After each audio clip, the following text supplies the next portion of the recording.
આ તરફ હાર્દિક પટેલ અને અલ્પેશ કથિરિયા સહિતના પાટીદાર આગેવાનોને મોટી રાહત મળી છે। પાટીદાર આંદોલન વખતે નોંધાયેલો જાહેરનામા ભંગનો કેસ સરકારે પરત ખેંચી લીધો છે। હાર્દિક પટેલ, અલ્પેશ કથિરિયા, ધાર્મિક માલવિયા, અશોક જીરાવાલા સામે કેસ પરત ખેંચાયો છે। કેસ કેન્સલ કરવાનો આદેશ આપીને તમામ આરોપીઓને નિર્દોષ છોડાયા છે।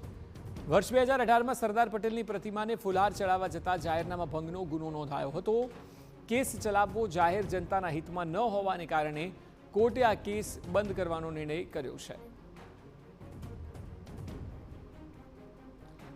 મહત્વનું છે કે પાટીદાર આંદોલન વખતે 2015 બાદ આ કેસ નોંધાયો હતો અને જાહેરનામા ભંગનો કેસ હતો કે જે હવે સરકારે પરત ખેંચ્યો છે, જેનાથી હાર્દિક પટેલ, અલ્પેશ કથિરિયા, ધાર્મિક માલવિયા અને અશોક જીરાવાલાને રાહત મળી છે। કેસ કેન્સલ કરવાનો આદેશ આપીને તમામ આરોપીઓને નિર્દોષ છોડાયા છે।